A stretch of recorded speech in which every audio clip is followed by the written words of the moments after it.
32. The warning. Hebrews 12, 18-29. For ye are not come unto the mount that might be touched, and that burned with fire, nor unto blackness and darkness and tempest, and the sound of the trumpet, and the voice of words, which voice that heard entreated them the word should not be spoken to them any more, for they could not endure that which was commanded. And if so much as a beast touch the mountain, it shall be stoned or thrust through with a dart. And so terrible was the sight that Moses said, I exceedingly fear and quake. But ye are come unto Mount Zion, and unto the city of the living God, the heavenly Jerusalem, and to an innumerable company of angels, to the general assembly and church of the firstborn, which are written in heaven, and to God, the judge of all, and to the spirits of just men made perfect, and to Jesus, the mediator of the new covenant, and to the blood of sprinkling that speaketh better things than that of Abel. See that ye refuse not him that speaketh, for if they escaped not who refused him that spake on earth, much more shall not we escape if we turn away from him that speaketh from heaven, whose voice then shook the earth, but now he hath promised, saying, Yet once more I shake not the earth only, but also heaven. And this word, yet once more, signifieth the removing of those things that are shaken, as of things that are made, that those things which cannot be shaken may remain. Wherefore, we receiving a kingdom which cannot be moved, let us have grace, whereby we may serve God acceptably with reverence and godly fear, for our God is a consuming fire. Hebrews 12, 18-29. Verses 18-21 hark back to the revelation of the law on Mount Sinai. It was then forbidden to all to even touch the mountain, surrounded as it was with fire, blackness, and tempest. Verse 18. Israel then heard the blasts of a trumpet, a voice, and a warning that for man or beast to touch the mountain meant death. Verse 19 following. A presumptuous people were warned against presuming on God's mercy. Moses himself said, I exceedingly fear and quake. Verse 21. The context of this statement is very important. Deuteronomy 9, 11-21. Moses was sent down by God to confront the people that had made a golden bull calf, a fertility cult symbol, and were worshipping it with fertility cult rites. Moses' great fear was that God would judge and obliterate Israel as it deserved, and he prayed earnestly and fearfully for Aaron and Israel. In all this, Paul and the company obviously had Israel's sins in the desert in mind. Israel wanted to return to bondage in Egypt, to the security of slavery. The Hebrews in the church wanted to return to Jerusalem, but the Christians were beginning to see the earthly Jerusalem as another Egypt, even as Sodom, for crucifying Jesus Christ. Revelation 11:8. The Hebrews who wanted a return to the temple saw themselves as godly, but Hebrews here implies that they are the people of Egypt and Sodom if they defect. In the person of Jesus Christ, they face the incarnate God, their King and Saviour. To turn their backs on him is worse by far than the sin of Israel in the desert. In him they have come to the true Mount Zion, to the great city of God, the goal of their forefathers' pilgrimage.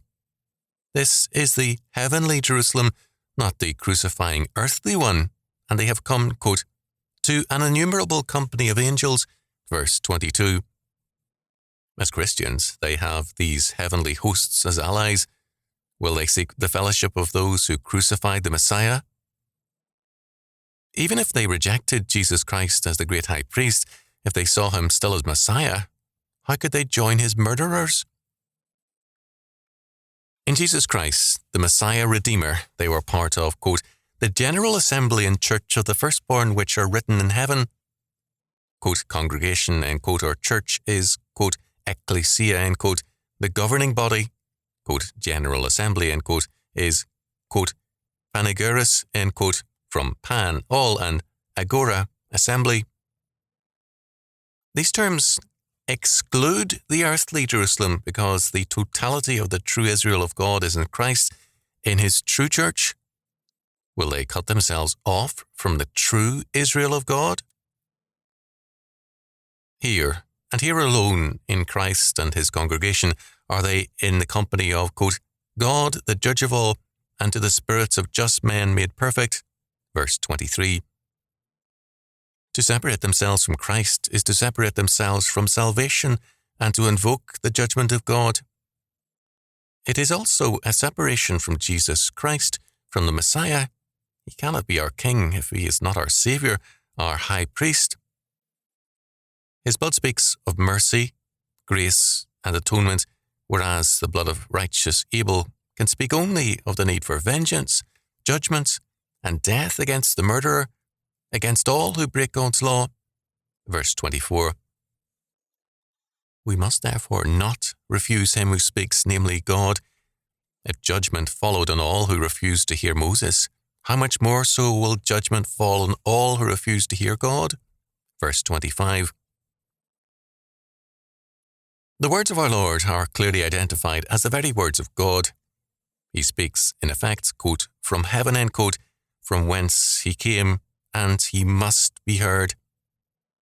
In fact, verse 26 declares the words of the Father, the Son, and the Holy Spirit to be one.